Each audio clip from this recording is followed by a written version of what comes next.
والناس أجمعين أما بعد فقد قال الله تعالى في كلامه المجيد وفرقانه الحميد أعوذ بالله من الشيطان الرجيم بسم الله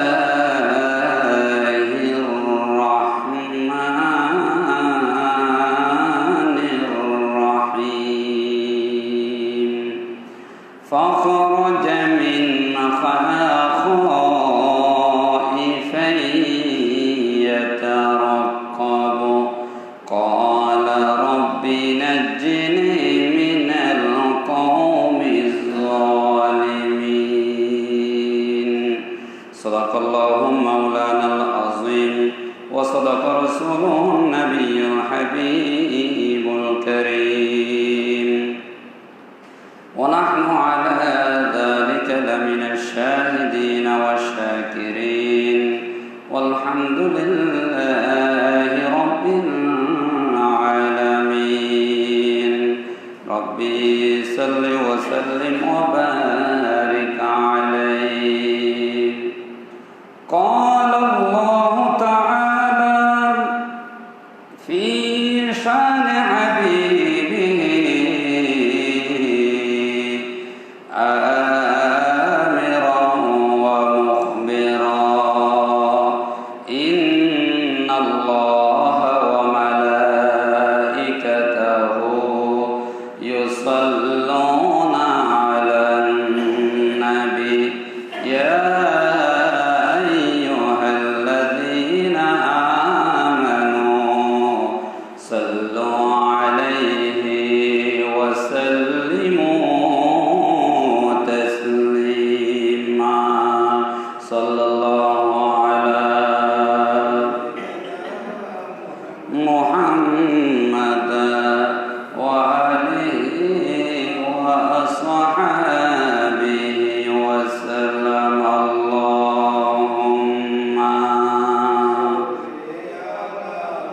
سيدنا مولانا محمد وعلى آل سيدنا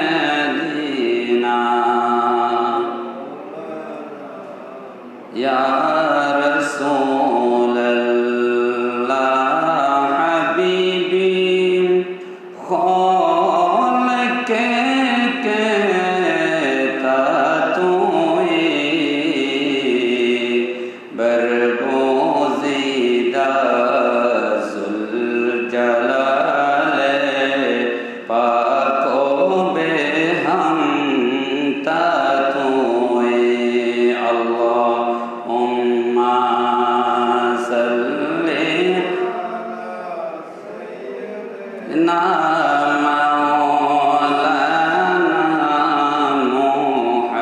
محمد وعلى آله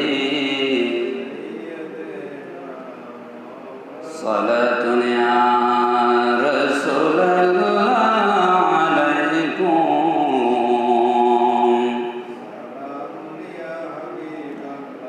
کلمہ توحید ہے تیری شہادت اے حسین تو نہ ہوتا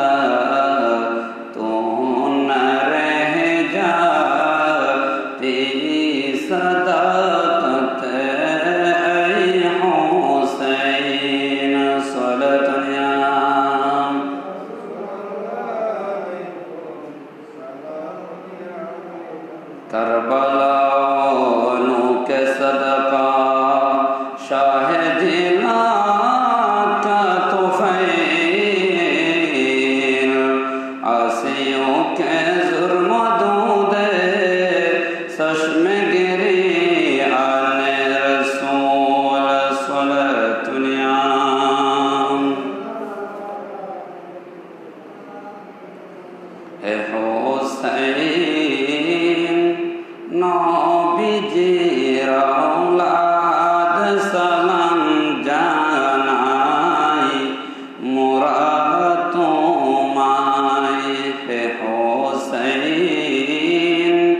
নবীজির আওলাদ সালাম জানাই মোরা তোমায়।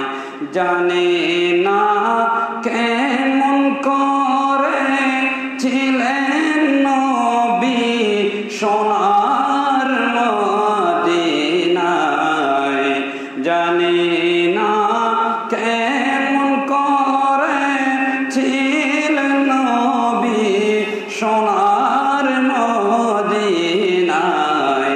যে সময় এজিদের বংশ হুসাইনের গলায় তলোয়ার চালায়। হে হোসেন নবীজির আওলাদ সালাম জানাই মোরা তোমায়। যে গলায় চুমুকেতেন আল্লাহর হাবিব নবীজি মুস্তাফায়। যে গলায় চুমু দিতেন আল্লাহর হাবিব নবীজি মুস্তাফায়। কিভাবে সে গলাতে সীমারের তলোয়ার চালায়। হে হোসেন নবীজির আওলাদ সালাম জানাই মোরা তোমায়। যে মাথায় হাত বুলিয়ে ঘুম পাড়াতেন আম্মা ফাতেমায়। যে মাথায় হাত বুলিয়ে ঘুম পাড়াতেন আম্মা ফাতেমায়। কিভাবে সে মাতাকে বর্ষরে আগায়। হে হোসেন নবীজির আওলাদ সালাম জানাই মোরা তোমায়। সালাম জানাই মোরা তোমায়। উপস্থিত শ্রদ্ধাভাজন মুসল্লিয়ান ইকরাম, দূর দূরান্ত থেকে আগত মেহমানবৃন্দ, পর্দানসীন ক্ষমাতি মস্কুরাত মা ও বোনেরা, অনলাইনের মাধ্যমে দেশে ও প্রবাসে যে যেখান থেকে পবিত্র মাহে মুহররমুল হারাম শরীফের দ্বিতীয় জুমার আলোচনা শুনতে পাচ্ছেন, সবাইকে সালাম জানাই। আসসালামু আলাইকুম ওয়া রাহমাতুল্লাহি ওয়া বারাকাতুহু। যেই মহান মুনি পরওয়ারদিগার আলম আল্লাহ জাল্লা শানুহু পবিত্র মাহে মুহররমুল হারাম শরীফের দ্বিতীয় জুমায় আসার বসার তৌফিক দান করেছেন, সেই মহান রব্বুল আলামিনের দরবারে শুকরিয়া আদায় করে সবাই বলুন আলহামদুলিল্লাহ। এতক্ষণ পর্যন্ত আকায়ে নামদার তাজদারে মদিনা সুরুর কলবসিনা নবী মুহাম্মদুর রাসূলুল্লাহ সাল্লাল্লাহু আলাইহি ওয়াসাল্লামের উপর দরুদের নজরানা পেশ করার জন্য আল্লাহ পাক আমাদেরকে হায়াত দিলেন, সেই মহান রব্বুল আলামিনের দরবারে শুকরিয়া আদায় করে সবাই বলুন আলহামদুলিল্লাহ। পবিত্র কুরআনুল মাজিদ ফুরকানুল হামিদ 20তম পারার সূরা কসস শরীফের 21 নম্বর আয়াত কারিমে আমি তেলাওয়াত করলাম বরকত এবং সওয়াব হাসিলের উদ্দেশ্যে। যে পবিত্র মাহে মুহররমুল হারাম শরীফের যখন আসলো, তখন ইমানি হোসাইনি যারা ইমানদার আছে তাদের অন্তরে ইমাম হোসাইনের কথা, ময়দানে কারবালার শাহাদাতের কথা এগুলো মনে উঠে। জোরে বলেন সুবহানাল্লাহ। এই ময়দানে কারবালার ইতিহাসের কথা এগুলো স্মরণ করতে হবে। এমন একটা ঘটনা ঘটল, কিয়ামত পর্যন্ত আর আল্লাহ পাক এরকম ঘটনা ঘটাবে না, কারণ এটা উম্মতে মুহাম্মদের আল্লাহ শিক্ষা দিয়েছেন। ঈমান কারে বলে? ওখানে বেঈমানের হাতে, মুনাফিকের হাতে ইমাম হোসাইন রাদিয়াল্লাহু তাআলা মাথা নত করেন নাই, সেই সময় তিনি ইমানের উপর অটুট ছিল। সেজন্য আল্লাহ পাক ইমাম আল মকামের ইমাম হোসাইনের মর্যাদা আল্লাহ পাক দিয়েছেন। ওনার মর্যাদা আল্লাহ পাক জান্নাতের সরদারি বাড়ি দিয়েছেন। জোরে বলেন সুবহানাল্লাহ। যেই আয়াত কারিমা আমি তেলাওয়াত করলাম, এই আয়াত কারিমার শান নজুলের মধ্যে দেখা যাচ্ছে সাইয়েদনা মুসা আলাইহিস সালাতু ওয়াস সালামকে যখন মিশরের মধ্যে যখন ফেরাউন বড় জালেম ছিল, তখন মুসা আলাইহিস সালাতু ওয়াস সালামকে দেশান্তর করার জন্য মিশর থেকে তিনি মাদায়ানে সফর করবে। তখন ওই সময় মুসা আলাইহিস সালাতু ওয়াস সালামকে হত্যা করার জন্য ষড়যন্ত্র করেছিল। যে মুসা আলাইহিস সালাতু ওয়াস সালাম আল্লাহর কথা বলতেছে, আর ফেরাউন বলতেছে আমি তো আল্লাহ, সবাই আমাকে আল্লাহ মানে, তুমি আবার দ্বিতীয় আরেকটা খোদার কেন পরিচয় দিচ্ছ? তখন ওই সময় মুসা আলাইহিস সালাতু ওয়াস সালাম যখন মিশর থেকে যখন মাদায়ান যাবে, মিশর থেকে মাদায়ান অনেক দূরবর্তী ছিল। ফেরাউনের রাজত্ব ওখানের মধ্যে তার এতটুকু শাসন করতে পারেনি। তখন মুসা আলাইহিস সালাতু ওয়াস সালাম যখন মিশর ত্যাগ করতেছেন, সূরা কাসাসের 21 নম্বর আয়াতে কারিমা পাঠ করেছিলেন, বিসমিল্লাহির রহমানির রহিম, ফাখরাজা মিনহা খাইফান ইয়াতারাক্কাবু ক্বালা রাব্বি নাজ্জিনি মিনাল কওমিজ যালিমিন। সাইয়েদনা মুসা আলাইহিস সালাতু ওয়াস সালাম যখন মিশর ত্যাগ করে যখন মাদায়ান যাচ্ছে, এই আয়াতে কারিমার মধ্যে আল্লাহ তাআলা বলেছেন, মুসা আলাইহিস সালাম বলছেন তিনি ভীত সতর্ক অবস্থায় মিশর ত্যাগ করে সেখান থেকে বেরিয়ে পড়লেন। ক্বালা রাব্বি নাজ্জিনি, হে আমার প্রভু, হে আমার আল্লাহ, মিনাল কওমিজ যালিমিন, জালেম সম্প্রদায় থেকে আমি আল্লাহ মুসাকে তুমি হেফাজত করো। জোরে বলেন সুবহানাল্লাহ। যখন মুসা আলাইহিস সালাম এই দোয়া পড়েছিল, আল্লাহ ওনাকে হেফাজতে মাদায়ান নিয়েছিল। কারণ এই কথা এই জন্য আসতেছে, সাইয়েদনা ইমাম হোসেন রাদিয়াল্লাহু তাআলা যখন মদিনাতুল মুনাওয়ারা ত্যাগ করে মক্কা শরীফে যেদিন আসতেছেন, সেদিন এই আয়াত কারিমা ইমাম হোসেন পালন করেছেন। জোরে বলেন সুবহানাল্লাহ।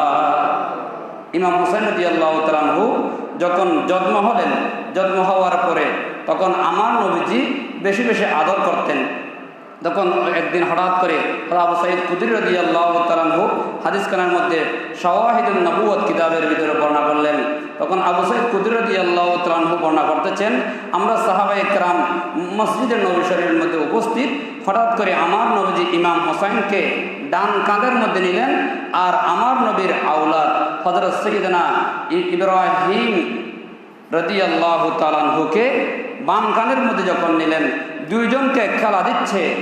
ওই সময় সাইয়েদনা জিবরিল আলাইহিস সালাতু ওয়াস সালাম এসে বললেন, ইয়া রাসূলুল্লাহ, ইয়া হাবিবাল্লাহ, আপনি যে দুইজনকে আদর করতেছেন, একজন হলো আপনার নিজের সন্তান, আরেকজন হচ্ছে আপনার আওলাদ, একজন হচ্ছে আপনার মেয়ে মা ফাতেমার ছেলে, এটা আপনার নাতি দরিদ্র। আপনি দুইজনকে মহব্বত সমানভাবে করতেছেন, আল্লাহ বলতেছেন কোন একজনকে ছেড়ে দেওয়ার জন্য। তখন আমার নবীজি বললেন, আমি যদি ইমাম হোসেনকে যদি ছেড়ে দিই, ইমাম হোসেনকে যদি আল্লাহ নিয়ে যায়, তাহলে আমার ইমাম হোসেনের জন্য মা ফাতেমা কান্না করবে, আলী কান্না করবে, তাদের অন্তরের মধ্যে ব্যথা লাগবে, আমি রাসূলের অন্তরের মধ্যে ব্যথা লাগবে।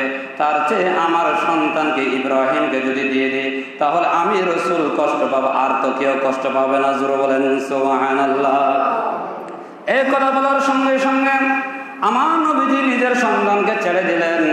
এই কথা জিবরাইল আলাইহিস সালাম আসার 3 দিন পরে আমার নবীজির সন্তান সাইয়েদনা ইব্রাহিম রাদিয়াল্লাহু তাআলা কে আল্লাহ তাআলা নিয়ে গেলেন। সবাই বলুন ইন্না লিল্লাহি ওয়া ইন্না ইলাইহি রাজিউন। আমার নবীজি বলেন, ও ইমাম হোসেন, আমি তোমাকে নিজের সন্তানের চেয়ে আমার দরিদ্র নাতিকে আমি বেশি মহব্বত করি, ভালোবাসি। জোরে বলেন সুবহানাল্লাহ। নবীজি বেশি ভালোবাসতেন, বেশি মহব্বত করতেন। তখন সাইয়েদনা ইব্রাহিম রাদিয়াল্লাহু তাআলা আনহুকে যখন ছেড়ে দিলেন, সাহাবায়ে কেরাম প্রশ্ন করলেন, ইয়া রাসূলুল্লাহ, আপনার সন্তানকে আপনি ছেড়ে দিলেন। বললেন, আমার সন্তান ছেড়ে দিতে পারি, কিন্তু আমার ইমাম হুসাইনকে ছেড়ে দিতে পারি না, কারণ আমার মেয়ে, আমার কন্যা মা ফাতেমা কষ্ট পাবে, হযরত মাওলা আলী শের খোদা কষ্ট পাবে, সেজন্য আমার ইমাম হুসাইনকে আমি রেখে দিলাম। জোরে বলেন সুবহানাল্লাহ। তখন এইভাবে ইমাম হুসাইন রাদিয়াল্লাহু তাআলা আনহু আস্তে আস্তে যখন বড় হচ্ছে, তখন আমার নবীজি একদিন হঠাৎ করে মাওলা আলীকে বলতেন, আলী, ইমাম হাসান এবং হোসাইন, আমার হাসান এবং হোসাইনকে আমি বেশি ভালোবাসি।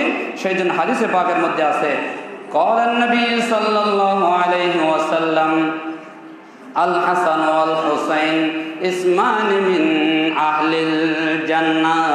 আমার নবীজি বলেন, আলী, এই দুইটা নাম আসমানের ভিতরে আল্লাহ, আসমানি মিন আহলিল জান্নাহ, জান্নাতের দুইটি নাম, একটার নাম হচ্ছে হাসান, আরেকটার নাম হচ্ছে হোসাইন। জোরে বলেন সুবহানাল্লাহ।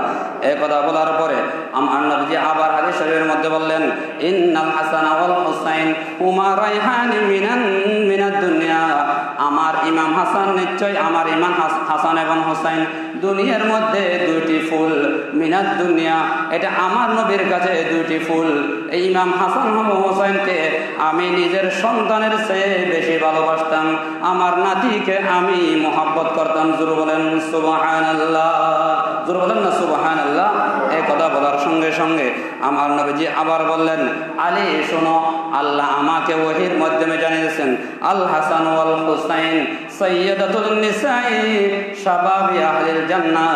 আমার ইমাম হাসান এবং হুসাইন হবে জান্নাতের নওজোয়ানদের সরদার, এবং সাইয়্যিদাতুন নিসা, যেমন আমার মা ফাতেমা সমস্ত মহিলা জগতের সমস্ত মহিলাদের যুবতের সরদার হবে আমার মায়ের কন্যা মা ফাতেমা। জোরে বলেন সুবহানাল্লাহ। আর আমার ইমাম হাসান হুসাইন হবে জান্নাতের সরদার, তারা জান্নাত পরিচালনা করবে। আমার নবীর উম্মতকে শাফাআত যখন হয়ে যাবে, সমস্ত উম্মতকে আমার ইমাম হাসান হুসাইন কি দেবে? হাউজে কাউসারের পানি দান করবে। জোরে বলেন সুবহানাল্লাহ। তখন আমার নবীজির কাছে যখন এনে দিলেন, মা ফাতেমার জোহরা রাদিয়াল্লাহু তাআলা আনহা নবীর দরবারে আসলেন, মাওলা আলী শাহ খোদা আসলেন। যখন প্রসব বেদনা শেষের পরে যখন সন্তান যখন দুনিয়ার মধ্যে আসলেন, আসার পরে উম্মুল ফজল বিনতে হারিস নবীজির স্ত্রী, নবীজির সাথে যান হযরত সাইয়েদনা আব্বাস রাদিয়াল্লাহু তাআলা আনহুর স্ত্রী সাজিজান আসলেন। আনার পরে নবীর দরবারের মধ্যে যখন দিলেন, নবীজি দুই চোখের পানি ছেড়ে দিলেন। সমস্ত সাহাবায়ে কেরাম বসার মধ্যে আমার নবীকে জিজ্ঞাসা করলেন, উম্মুল ফজল বিনতে হারিস নবীর সাথী জিজ্ঞাসা করতেছেন, ইয়া রাসূলুল্লাহ, ইয়া হাবিবাল্লাহ, আপনার দুই চোখে দিয়ে পানি আসতেছেন কেন? সমস্ত সাহাবায়ে কেরাম কান্না করতেছেন। আমার নবীজি বললেন, তোমরা তো আমার সামনে বসে আছো, আমার আল্লাহর দরবারে মালাকুল মউত এবং সাইয়েদনা জিবরিল এসে আমাকে আমার নাতির ময়দানে কারবালায় যে শহীদ হবে, ওই শহীদের কথা আমি নবীকে জানিয়ে দিল। জোরে বলেন সুবহানাল্লাহ। এই কথা যখন জানিয়ে দিলেন, আমি রাসূলের অন্তরের মধ্যে বরদাস্ত করতে পারিনি, যার জন্য আমি আমার সন্তান ছেড়ে দিলাম। আমার বেশি মহব্বত করে নাতিকে, আমার সন্তানকে ছাড়ি নাই। আমার নাতি যে আমার উম্মত দাবি করবে, মুনাফিক ময়দানে কারবালায় আমার ইমাম হোসেনকে জুমার দিন জুমার নামাজ অবস্থায় আমার ইমাম হোসেনকে কতল করবে। বেঈমান নয়, ইহুদি নয়, খ্রিস্টান নয়, তারা হিন্দু নয়, আমি নবীর নামধারী মুসলমান মুনাফিক। আমি নবীর ইমানের উপর কষ্ট দেবে আমার ইমাম হোসেনের গলার মধ্যে আমি রসুল চুমা দেব, যে গলার মধ্যে আমি নবীজি সব সময় চুমা দিতাম, আদর করতাম, স্যার মাথার ভিতরে আমি হাত বুলাতাম। ওই ইমাম হোসেনকে যখন এইভাবে তারা নির্যাতন করবে, আল্লাহ যখন আমাকে জানিয়ে দিল, ওখান থেকে ওই ময়দানে কারবালার এক মুষ্টি মাটি আমাকে দিয়ে দিল। জোরে বলেন সুবহানাল্লাহ। তখন উম্মুল ফজল বিনতে হারিসকে বলতেছেন, ও উম্মুল ফজল বিনতে হারিস, আমার নবীজির চাচি জান বলতেছেন, ও চাচি জান, আমি যখন দুনিয়া থেকে অফাত হয়ে যাব, ওই মাটিগুলো তুমি একটা কাচের বোতলের ভিতরে তুমি সংরক্ষণ করো। যেদিন এই মাটি রক্ত রূপান্তর লাল হয়ে যাবে, সেদিন আমার ইমাম হোসেন ময়দানের মধ্যে আর থাকবে না, মক্কায় মুআজ্জামায় থাকবে না। আমার ইমাম হোসেন জুমার দিন ময়দানে কারবালায় শহীদ হয়ে যাবে। জোর বলেন সুবহানাল্লাহ, জোর বলেন না সুবহানাল্লাহ। নবীজিকে আল্লাহ সব জ্ঞান দিয়েছেন। সেদিন আল্লাহ পাক বললেন, ওয়া আল্লামাকা মা লাম তাকুন তা'লাম ওয়া কানা ফাদলুল্লাহি আলাইকা আযীমা। আল্লাহ বললেন, ও নবী, আপনাকে যা ঘটেছে এবং যা ঘটে গিয়েছে সব কিছুর জ্ঞান আমি আল্লাহ আপনাকে দান করে দিলাম। জোরে বলেন সুবহানাল্লাহ। আজকে অনেকে বলে নবী জানে না, নবী কেমনে যাবে, অনেক বছর পরে শহীদ হবে, নবী ময়দানে কারবালায় নবী শহীদ হবে, নবী নিজেকে নিজে রক্ষা করতে পারে না। আল্লাহ বলছেন, ওয়া আল্লামাকা মা লাম তাকুন তা'লাম ওয়া কানা ফাদলুল্লাহি আলাইকা আযীমা। আল্লাহ বলেন, ও নবী, আপনি জানতেন না আগের ঘটনা পরের ঘটনা সব কিছু আমি আল্লাহ এলম দান করলাম আপনাকে পরিপূর্ণ। জোরে বলেন সুবহানাল্লাহ। আল্লাহ জানিয়ে দিয়েছেন। তখন আমার নবীজি তখন ওই সময় মদিনাতুল মুনাওয়ারার সমস্ত সাহাবায়ে কেরামের পাশে যেই ময়দানে কারবালায় ইমাম হুসাইন শহীদ হয়ে যাবে, ৭২ জন ওখানে ৮২ জন ওখানে শহীদ হয়ে যাবে, আমার নবী জানিয়ে দিলেন। সমস্ত সাহাবায়ে কেরাম জেনে গেলেন। তখন একদিন হঠাৎ করে জঙ্গে সিফিনের যুদ্ধ হয়েছিল। মৌলা আলী শের খুদা রাদিয়াল্লাহু তাআলা আনহু সাহাবায়ে কেরাম এই জঙ্গে সিফিনের স্থানের মধ্যে যখন আসলেন, তখন ওই স্থান দিয়ে যখন যাচ্ছে মৌলা আলী শের খুদা জিজ্ঞেস করলেন, ও সাহাবায়ে কেরাম, এই স্থানের নাম কি? তখন সবাই বলতেছেন এই স্থানের নাম, এখানের নাম কারবালার ময়দান। আমার নবীজি বলতেছেন, আপনার সন্তান, ছোট সন্তান, আদরের সন্তান ময়দানে কারবালায় শহীদ হবে। এই শোনার মাত্র মৌলা আলী শের খুদা রাদিয়াল্লাহু তাআলা আনহু এমনভাবে কান্না করেছেন, তিনি বললেন, আমার নবীজি যা বলেছিল আমি আলী, আমি দুই চোখে আমার সন্তান যেখানে শহীদ হবে আমি দেখেছি। জোরে বলেন সুবহানাল্লাহ। তখন এই কথা বলার পরে আমার নবীজি বললেন, এই আমার সাহাবায়ে কেরাম, প্রাণপ্রিয় সাহাবায়ে কেরাম, আমার ইন্তেকালের পরে ৩০ বছর খেলাফত চলবে আলা মিনহাজিন নবুওয়া। আমি নবীর সিস্টেম মতে নবীজি যেভাবে পরিচালনা করেছেন, রাষ্ট্র পরিচালনা করেছেন, সেইভাবে আলা মিনহাজিন নবুওয়া ৩০ বছর রাজত্ব চলবে। এরপর ৩০ বছরের পরে মুলুকিয়াত আসবে, রাজতন্ত্র হবে, গণতন্ত্র হবে। তখন সেই সম্পর্কে রাসূল পাক সাল্লাল্লাহু আলাইহি ওয়াসাল্লাম এই হাদিসটা তিরমিজি শরীফের মধ্যে আছে, সহিহ সিত্তার ৬টা কিতাবের ভিতরে তিরমিজি শরীফের মধ্যে হাদিসটা আছে। ক্বালা রাসূলুল্লাহ সাল্লাল্লাহু আলাইহি ওয়াসাল্লাম, আল খিলাফাতু ফি উম্মতি ৩০ সানাতান সুম্মা মালিকু বা'দা যালিক। আমার নবীজি বললেন, আমার ইন্তেকালের পরে ৩০ বছর যারা খেলাফত করবে, আবু বকর সিদ্দিক ১ নম্বর হচ্ছে আবু বকর সিদ্দিক রাদিয়াল্লাহু, ২ নম্বর ওমর ফারুক রাদিয়াল্লাহু তাআলা আনহু, ৩ নম্বর হচ্ছে মাওলা আলী শের খুদা ওসমান যিন্নুরাইন, এবং ৫ নম্বরের মধ্যে যিনি খেলাফত করবেন ইনি হচ্ছেন আমার নবীজির নাতি ইমাম হাসান রাদিয়াল্লাহু তাআলা আনহু। হুজুর বলেন সুবহানাল্লাহ। ইমাম হাসান রাদিয়াল্লাহু তাআলা আনহু, ওনাকে তো বিষ পান করে শহীদ করা হয়েছে।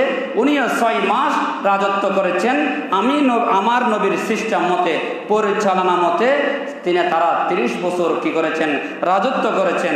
এরপর আমার নবীজি বললেন, হাদিসে কানার মধ্যে বললেন, আল খিলাফাতু বা'দা ৩০ সানাতান সুম্মা তাকুনু মালিকা। এরপর মুলুকিয়াত আসবে, রাজতন্ত্র চলবে। তখন সেখানে আপন আপন রাষ্ট্রের মধ্যে গণতন্ত্র রাষ্ট্র, আজকে সৌদি আরবের মধ্যে রাজতন্ত্র চলে। এইরকম আমির মুআবিয়া রাদিয়াল্লাহু তাআলা আনহু মাওলা আলী শের খুদার সঙ্গে একটু দ্বন্দ্ব হয়েছিল শরীয়তের বিষয় মাসালা নিয়ে। তখন ওই সময় সাহাবায়ে কেরাম মেনে নিয়েছিল, অনেক সাহাবায়ে কেরাম, কারণ তাদের ভিতরে কোনো দ্বিমত কিছুর জন্য নয়। তখন মুস্তাহিদ যখন ইজতিহাদের জন্য যখন দ্বিমত হয়, এখানে একটা নফল সওয়াব রয়েছেন। সমস্ত সাহাবায়ে কেরাম কি ছিল, খামোশ ছিল, তখন তারা কিছু বলে নেই। তখন ওই সময় আমির মুআবিয়া রাদিয়াল্লাহু তাআলা আনহু প্রায় ১৯ বছর ৩ মাস, তারা ২০ বছরের কাছাকাছি রাজত্ব করেছিলেন। তখন ওই সময় ৪টা দলে বিভক্ত হয়ে গিয়েছিল। একটা দল হচ্ছে মাওলা আলী শের খুদার আলীনে শিয়া, যারা আজকে যে শিয়া আমরা বলি, এই সময় একটা শিয়া ছিল, যে শিয়া বর্তমান শিয়া নয়, ওই সময় যারা শিয়া ছিল ওটা মৌলা আলী শের খুদাকে বেশি মহব্বত করতেন। একটা দল মৌলা আলী শের খুদার সঙ্গে, আরেকটা দল আমির মুয়াবিয়ার সঙ্গে।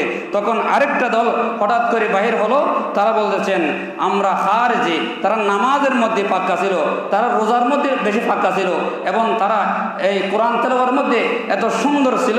তখন আরেকটা দল বাহির হলো, ইনিল হুকমু ইল্লা লিল্লাহ, আমরা কি করি না, আমরা মৌলা আলী শের খুদাকেও মানি না এবং আমির মুয়াবিয়াকেও মানি না।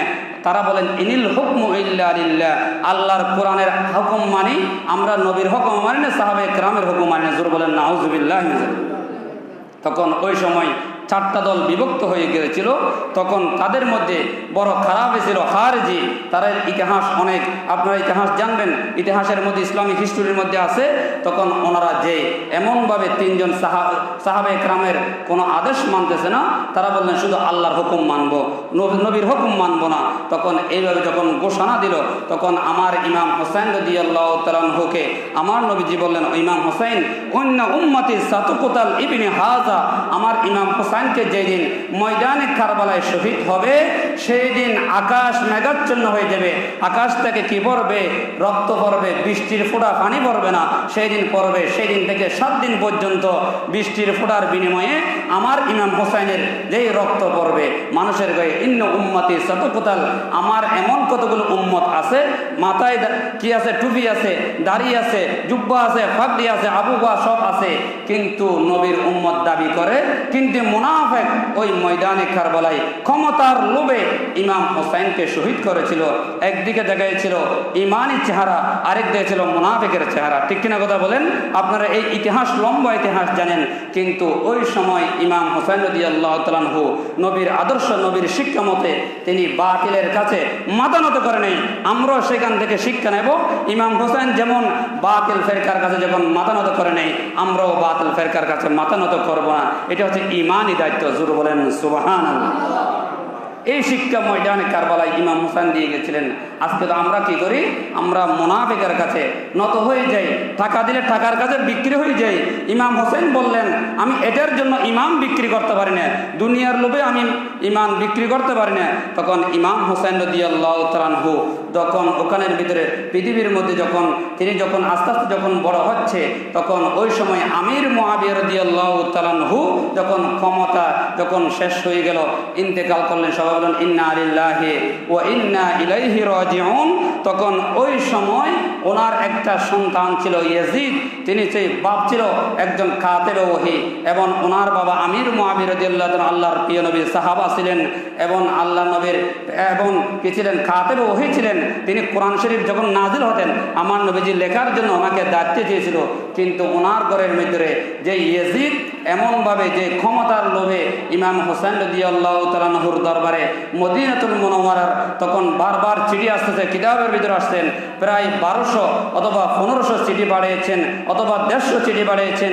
তখন এই সময় তো এরকম বাহক ছিল না, একটা চিঠি যেতে প্রায় 2-4 দিন, 5 দিন, 1 সপ্তাহ চলে যেত। তখন হঠাৎ করে ওই সময় মদিনার গভর্নর ছিলেন ওয়ালিদ বিন আকাবা, তিনি আল্লাহর নবীজির আশিক ছিলেন এবং আওলাদ রসুলের মহব্বত ছিলেন। আর ডেপুটি গভর্নর ছিলেন মারওয়ান, তিনি বড় জালেম ছিলেন। তখন হঠাৎ করে ওখানের মধ্যে বৈঠক হলো, তবে সবাই পরামর্শ দিচ্ছে 3 জন ব্যক্তিকে যদি আপনি বায়াত গ্রহণ করতে পারেন তাহলে আপনার রাজত্ব কি হবে, সারা পৃথিবীর ভিতরে ইয়াজিদের কথা চলবে। তখন 3 জনের নাম, 3 জন সাহাবার নাম আসলেন। একজনের নাম হচ্ছে আব্দুল্লাহ বিন জুবাইর রাদিয়াল্লাহু তাআলা আনহু, আর একজনের নাম আব্দুল্লাহ বিন উমর, 3 নম্বর ইমাম হোসেন রাদিয়াল্লাহু তাআলা আনহু। ওনারা 3 জন মসজিদে নবী শরীফের এক পাশে তারা কি করতেছেন? নামাজ পড়তেছেন। হঠাৎ করে আনটাইমে দিনের বেলায় গভর্নরের হাউস থেকে চিঠি আসলেন, 3 জনকে তলব করতেছেন। তখন হঠাৎ করে আব্দুল্লাহ বিন জুবাইর রাদিয়াল্লাহু তাআলা আনহু বললেন আমি এই সময় গভর্নরের কাছে সাক্ষাৎ দেব না, আমি সেখান থেকে মদিনা ত্যাগ করে মক্কা শরীফে চলে যাব। জোরে বলেন সুবহানাল্লাহ। তিনি চালাক ছিলেন সাহাবা। তিনি মদিনা শরীফ ত্যাগ করে যখন মক্কা শরীফে চলে গেলেন, মদিনা ত্যাগ করে আব্দুল্লাহ বিন ওমর এবং ইমাম হোসাইন রাদিয়াল্লাহু তাআলা আনহুকে ওয়ালিদ বিন ওকাবার গভর্নর হাউসের 2য় তলায় যখন তুললেন, তখন ইমাম হোসেন রাদিয়াল্লাহু তাআলা আনহু বললেন ও আমার প্রাণপ্রিয় সাহাবা, আল্লাহর নবীজির যে তোমরা বেশি মহব্বত করতা আমি সেই নবীর নাতি, আজকে যে আমাকে তলব করতেছে, আমি গভর্নর হাউসের উপরে যাব, আমার আওয়াজ যদি গলার আওয়াজ বেশি বড় হয়ে যায়, তোমরা সাথে সাথে নিচতলা থেকে উপরের তলা চলে যাবে। জোরে বলেন সুবহানাল্লাহ। এই কথা শোনার সঙ্গে সঙ্গে তখন ওই মারওয়ান বড় জালেম, নামে ছিল মুসলমান, মুনাফিক ছিল, তখন আমার নবীর যখন নাতি ইমাম হোসেন কথা বলতেছেন গভর্নরের কাছে, বলতেছেন গভর্নর আপনি এই সুযোগ আর হাত ছাড়া হবেন না, এই মুহূর্তে ইমাম হোসেনকে আপনি শহীদ করে দেন। জোরে বলেন নাউজুবিল্লাহি মিন যালিক।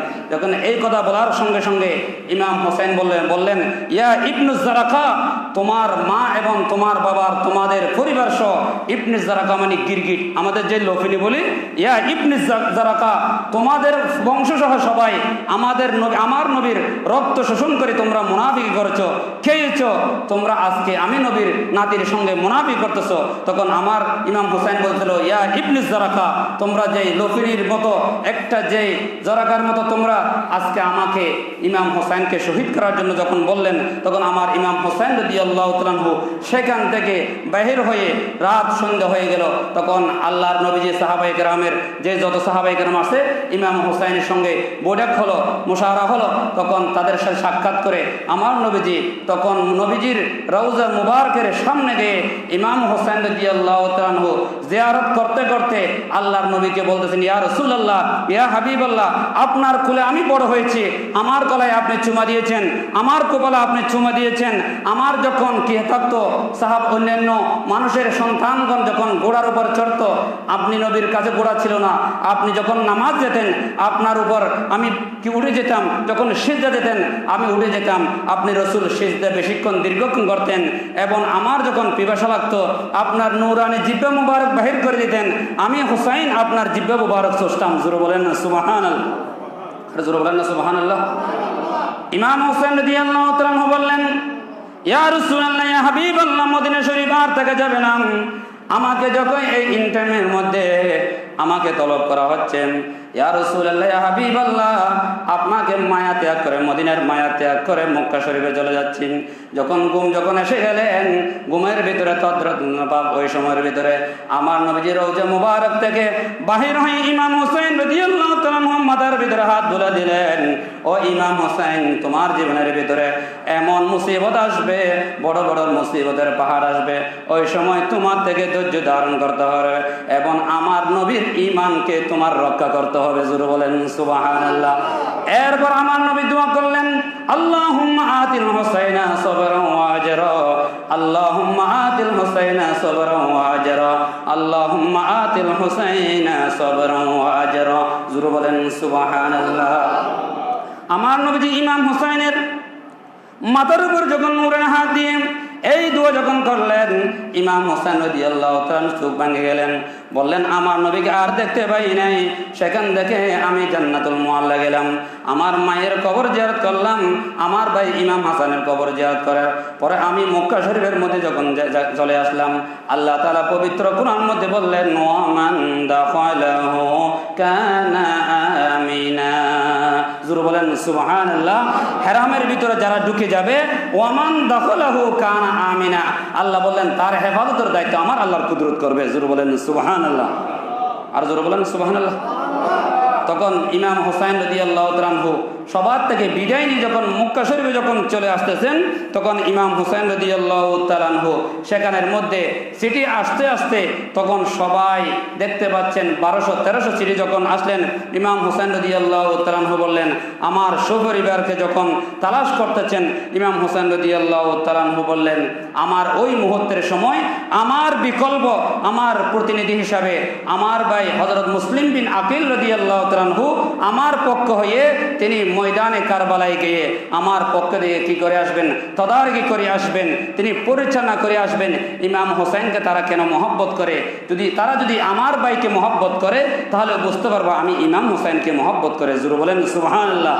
ওই মুনাফিকগণ সিটির ভিতরে লিখেছিল ওই ইমাম হোসেন আপনাকে তলের ভিতরে 1200-1500-1000 সিটি দিলাম, এই সিটির ভিতরে লেখা আছে আপনি যদি ময়দানে কারবালায় যদি না আসেন, আপনি যদি না আসেন আমরা ঈমান হারা হয়ে যাব, যেদিন কিয়ামতের দিন আপনার নানার সামনে আপনাকে দোষী সাব্যস্ত করব। এই কথা যখন লেখা আছে, ইমাম হোসেন রাদিয়াল্লাহু তাআলা আনহু চোখের পানি ছেড়ে দিলেন। ময়দানে কারবালায় যদি আমার নানার সামনে আমার নানা যদি আল্লাহর দরবারে বেইজ্জত হয়ে যায় ঈমান রক্ষার কারণে, তখন ওই মুহূর্তে ইমাম হোসেন বিশ্বাস করেছিল, কিন্তু তারা বিশ্বাসঘাতকতা করেছিল। ঠিক কিনা কথা বলেন? তারা মুনাফিক করেছিল লোভতার কারণে। ইমাম হোসেন রাদিয়াল্লাহু তাআলা আনহু বললেন, আমি একমাত্র ময়দানে কারবালায় গিয়েছিলাম আল্লাহর নবীর দ্বীন ইসলামকে বাঁচানোর জন্য। জোরে বলেন সুবহানাল্লাহ। কিন্তু তারা কি করেছিলেন? আমার নবীজির এই ইমাম হোসেন রাদিয়াল্লাহু তাআলা আনহু বললেন, ও আমার ভাই মুসলিম বিন আকিল, তোমার পরিজন, তোমার দুই সন্তান ইব্রাহিম এবং মোহাম্মদকে ময়দানে কারবালায় তাদের প্রতিনিধি যখন যাচ্ছে, তখন মুসলিম বিন আকিল রাদিয়াল্লাহু তাআলা আনহু দেখতে পেলেন একদিনে প্রায় 40,000 বায়াত গ্রহণ করল। জোরে বলেন সুবহানাল্লাহ। তখন ওই সময় মুখতার বিন আওয়াইদার ঘরের ভিতরে মানুষ দলে দলে ইমাম হোসেনকে মহব্বত করে যখন মুসলিম বিন আকিলের হাতের মধ্যে হাত রেখে ঈমান আনতেছে, ইমান আহলে বাইতকে মানতেছে, তখন আমার ইমাম হোসেন রাদিয়াল্লাহু তাআলা আনহুর কাছে সাথে সাথে চিঠি লিখে দিলেন, ভাই হোসেন, তোমাকে এত মহব্বত করতেছে, তোমাকে না পেয়ে আমাকে এত মহব্বত করতেছে, তুমি তাড়াতাড়ি ময়দানে কারবালায় চলে আসো। জোরে বলেন সুবহানাল্লাহ। আর ইমাম হোসেন তো না যেয়ে পারবে না, কারণ আমার নবী তো দোয়া করেছিল, ইন্না উম্মতি সাতকুতাল ইবনি হাজা, আমার ইমাম হোসেনকে যখন শহীদ হবে ওই উম্মুল ফজল বিনতে হারেস, তুমি সেই দিন দেখতে পাবে মুহররমুল হারাম শরীফের 10 তারিখ জুমার দিন, সেই দিন আমার এই আমানতগুলো কি হয়ে যাবে? রক্ত রূপান্তর হয়ে যাবে। সেই দিন আমার ইমাম হোসেন দুনিয়ার আর থাকবে না, সেই দিন তিনি শহীদ হয়ে যাবে। জোরে বলেন সুবহানাল্লাহ। এই মাহে মুহররমুল হারাম শরীফ অত্যন্ত ফজিলত, আমাদের কি করতে হবে? এটা আলোচনা করতে হবে, স্মরণ করতে হবে, ময়দানে কারবালা থেকে আমাদের শিক্ষা গ্রহণ করতে হবে। তখন ওই সময় সাহাবায়ে কেরাম জিজ্ঞাসা করলেন, ইয়া রাসূলুল্লাহ, আমরা যে মদিনা শরীফের মধ্যে থাকি তখন দেখা যাচ্ছে অনেক মানুষ কি করে? রোজা রাখে। তখন আমার নবীজি বলেন, ক্বালা রাসূলুল্লাহ সাল্লাল্লাহু আলাইহি ওয়াসাল্লাম, আফদালুস সিয়ামি বা'দা রমাদান শাহরুল্লাহিল মুহররম, রমজানের রোজার পরে সর্বোত্তম রোজা হচ্ছে মুহররমুল হারাম শরীফের রোজা। জোরে বলেন সুবহানাল্লাহ।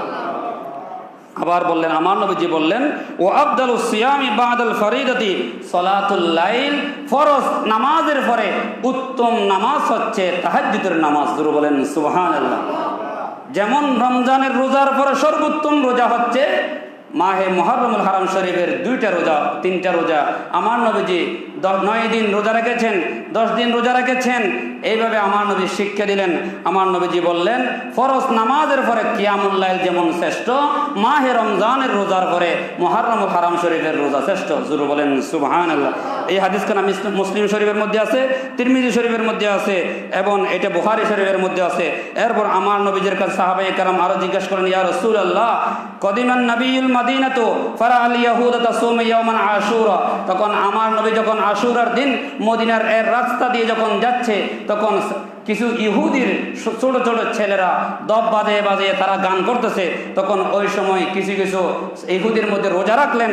তখন তাসুমু ইয়াওমান আশুরা ফাকালা মা হাদা, ক্বালু হাদা ইয়াওমা সালিহুন হাদা ইয়াওমুন নাজিয়াল্লাহু বানি ইসরাইল। তখন আমার নবী জিজ্ঞেস করলেন, তোমরা আজকে কেন উৎসব করো?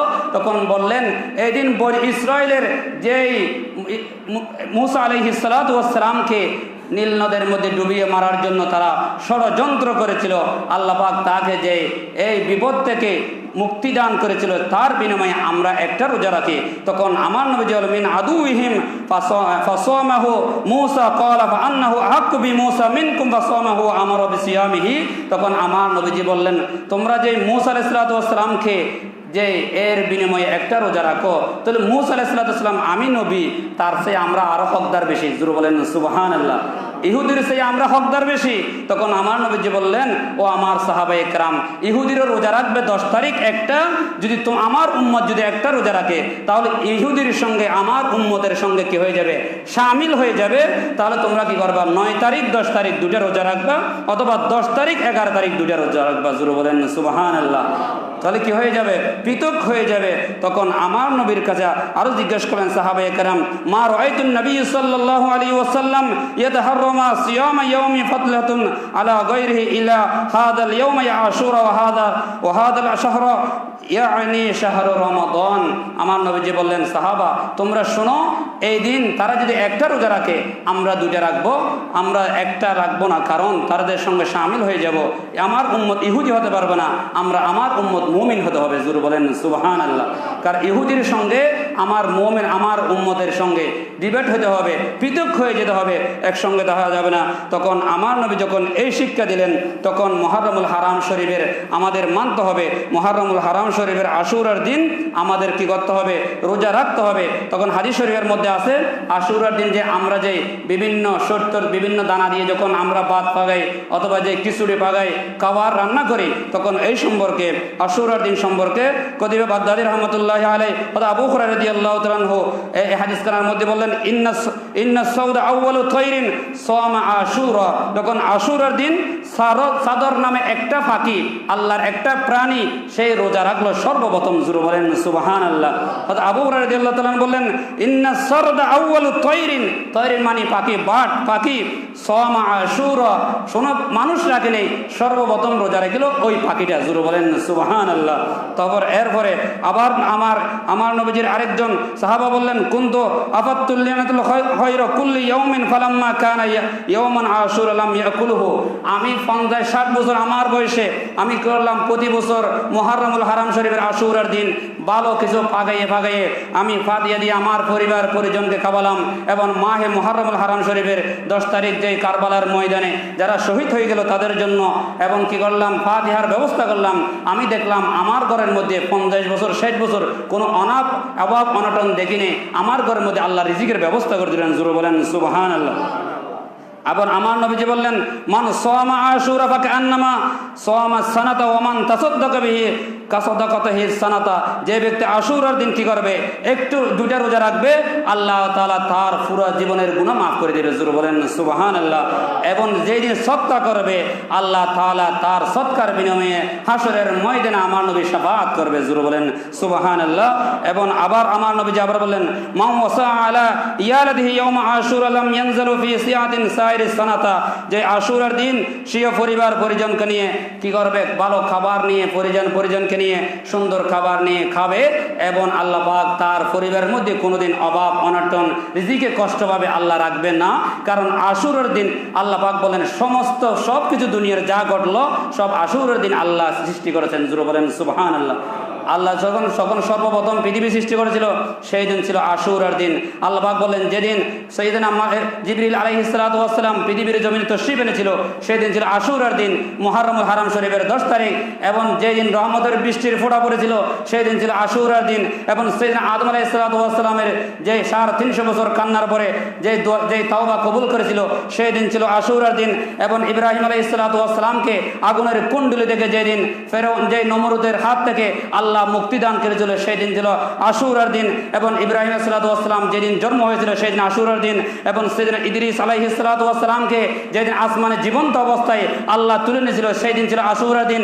এবং যে আল্লাহ তাআলা বললেন যে নূহ আলাইহিস সালাতু ওয়াস সালামের জাতিকে প্রায় 40 দিন অথবা 6 মাস পর্যন্ত জুতি পাহাড়ের সঙ্গে যে ডুবিয়ে মেরেছিল, নৌকা বেজেছিল, যেদিন আল্লাহ মুক্তি দান করেছিল সেই দিন ছিল আশুরার দিন। জোরে বলেন সুবহানাল্লাহ।